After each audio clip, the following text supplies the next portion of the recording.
Melihat ke dalam diri.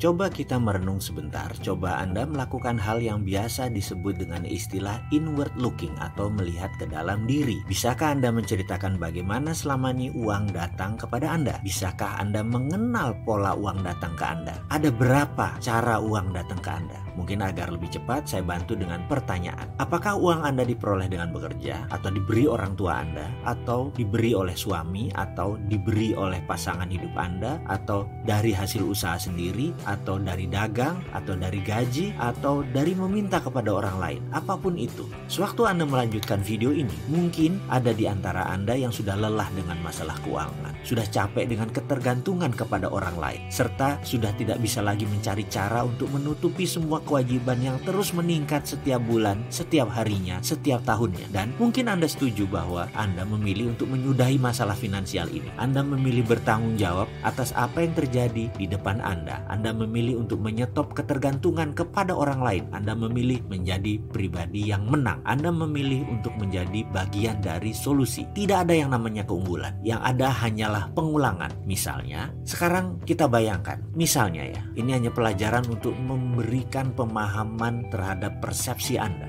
Bayangkan ada seorang perempuan cantik berdiri di dekat halte, dekat jembatan Semanggi di Jalan Jenderal Sudirman. Waktu menunjukkan pukul 12 tengah malam. Perempuan cantik dengan tinggi semampai berkulit putih tersebut berpakaian rapi, sesekali melihat jam di tangan kanannya. Ada beberapa orang berdiri bersamanya, tapi perempuan yang satu ini menarik perhatian karena kecantikannya. Kalau dilihat sekilas, usianya tak lebih 25 tahun. Make up-nya tipis, kecantikan alaminya terpancar. Anggaplah Anda sedang mengendarai mobil dan Anda berjalan perlahan di depan halte tersebut. Kira-kira apa yang terbesit pertama kali dalam pikiran Anda tentang perempuan cantik berdiri di sisi kiri jalan yang disoroti jelas oleh lampu merkuri dekat halte tersebut? Mungkin ada yang menebak, ini pasti cewek nakal sedang menjajakan diri. Atau ada juga yang menyatakan begini, mungkin perempuan ini baru pulang kerja shift malam dari hotel di Bilangan sekitar situ. Pokoknya macam-macam, pasti ada yang positif, ada yang negatif. Keduanya bergantung kepada template kepala kita masing-masing. Lantas, bagaimana template di kepala seorang tercipta? Mengapa manusia satu dan lainnya berbeda? Karena perbedaan itulah output atau hasilnya berbeda-beda juga. Ada manusia yang sukses, ada yang biasa saja, ada yang gagal, dan ada lagi beragam hasil lainnya. Template jalannya pikiran atau mind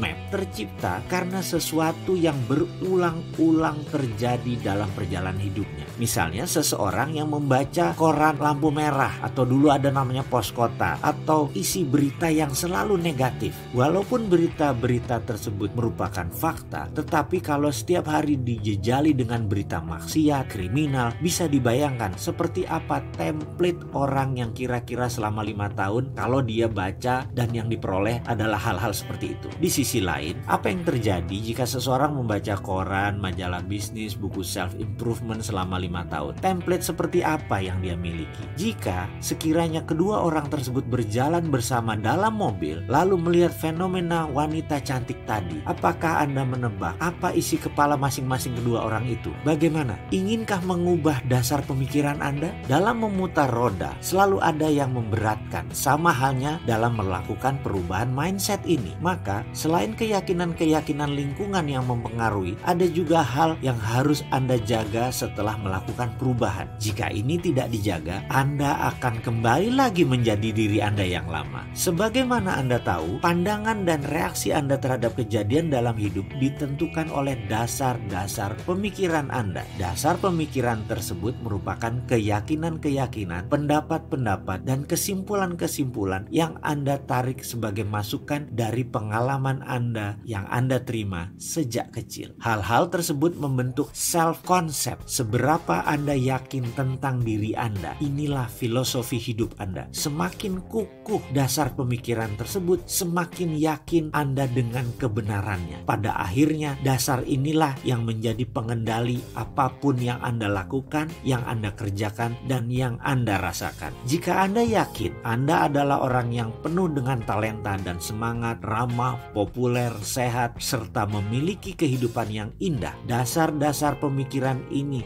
yang akan membawa Anda kepada penetapan sasaran hidup. Jika Anda belum memiliki template dasar tersebut, lakukan perubahan dan pasang template dasar tersebut dalam diri Anda. Lakukan seperti yang pernah dan terus saya lakukan. Ingat, yang penting bukan apa yang terjadi kepada Anda di dalam kehidupan ini, tetapi bagaimana reaksi Anda. Juga bukan dari mana asal Anda, tapi kemana tujuan Anda dan bagaimana Anda mencapainya. Sesungguhnya tujuan Anda hanya dibatasi oleh keilmuan dan imajinasi Anda. Padahal sebenarnya imajinasi itu tak terbatas. Jadi tujuan Anda sesungguhnya menjadi tak terbatas pula. Inilah dasar pemikiran dan keyakinan yang Anda perlukan untuk menunjang potensi sukses Anda.